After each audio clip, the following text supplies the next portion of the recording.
I wish I had $5 for every time I say Mon in this video. After talking about Pokemon last week, I figured it would be fitting to talk about its less popular counterpart, Digimon, a series that I first got into back in middle school. I wanted to find a replacement for the Pokemon anime at the time, cause it wasn't in the best shape, let's just say that, and Digimon was the perfect substitute, practically blowing Pokemon out of the water with much better characters and storytelling. The games though, those were a different story. The Digimon franchise has had its fair share of games over the years, their flagship series being Digimon World and Digimon Story, but at best they were only moderate successes, so on the gaming side, Pokemon was still on top. In recent years though, Digimon has started to up their game. 2012 saw the release of Digimon World redigitized for PSP and later 3DS, and in 2013, a PSP adaptation of the anime's first season was released as well. The problem was that these games were never localized in the West, and we were missing out on these potential hits. So, when the next game, Digimon Story Cyber Sleuth, came around the corner, the Western audiences made their voices heard. We wanted to show Bandai Namco that there were enough of us to justify a localization, and while it took almost a whole year after the initial release, our prayers were answered. So how does the latest Digimon RPG fare? Let's find out. Evolution. If you're familiar with the brand, you know the basic plot of most Digimon seasons. A group of chosen kids are sucked into the digital world and have to save it. But like Tamers and Data Squad, Cyber Sleuth mixes it up a bit. In Cyber Sleuth, technology has become so advanced that you can now digitize yourself and literally enter the internet through a service known as Eden. The relationships between the real world and the digital world vary from season to season and game to game. In Cyber Sleuth, Digimon are an urban legend, said to be mere programs used by hackers. When your character, who can be male or female, is mysteriously given a Digimon capture program, you wander into a dangerous area of Eden with your two friends and find out that Digimon are more than just a myth. When you're attacked by a data-gobbling monster known as an Eater, you try to escape, but as you log out, the Eater takes a chunk of your data, leaving you as a half-digitized human that can freely jump into any network-connected device. And you use your new skill to solve cases in both worlds as the first Cyber Sleuth, while trying to restore your lost data. The story is definitely a breath of fresh air for the series, taking elements of Data Squad and Tamers to make a brand new interpretation of the Digimon world. At first, you go about your business as a Cyber Sleuth, solving cases and making new friends, but as you progress, you learn more about the origins of the Eaters and the growing tension between Digimon and humans. The story is also quite long, running for about 20 chapters, not including the prologue and epilogue. Don't expect to beat this in 3 days like you would a Pokemon game. It'll take a minute to get through this one. Hell, I've played the game for over 70 hours and I'm only on chapter 15. Granted, at least 30 of those hours was spent exploring, finding new Digimon, and level grinding, but still, this game is more than just a quick run, and I find that to be a good thing.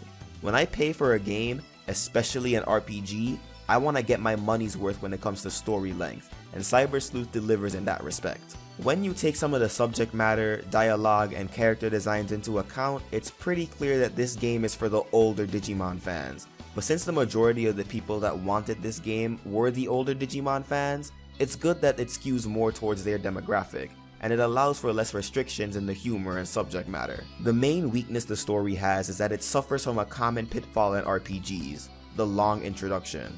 While it does help establish the world and the characters, it does take a bit longer than it should to get past the prologue. Thankfully, you have enough to do so that you're not just scrolling through dialogue, but the intro could be cut down just a little so players can get into the meat of the game. Evolution. The cast in this game is quite different from the various ensembles that we're used to. Most Digimon seasons center around elementary or middle school kids, but the main characters in Cyber Sleuth are much older, with most being in their late teens and some that are well into adulthood. Aside from the player character, you have Arata, who appears to be the obligatory cool dude, but is actually very friendly and a bit of a nerd. There's also Nokia, who needs to go shopping for a better outfit. Damn girl, does that even count as a dress?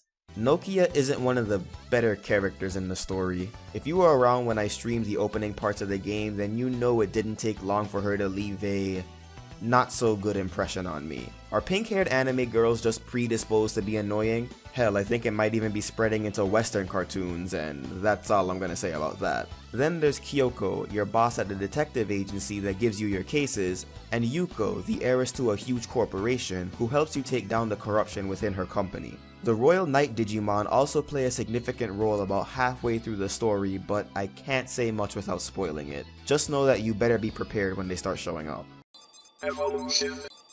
There are definitely similarities between this game and the Pokemon games, but there are enough differences to make it its own experience. The first being how the battle system works. You have 3 Digimon on your side of the field at once with up to 8 in your reserve, making for a max total of 11 Mons in your party. Every time you encounter a wild Digimon, you scan a portion of its data. Once you encounter it enough times to reach at least 100%, you can then go to the Digilab and hatch that Digimon as your own.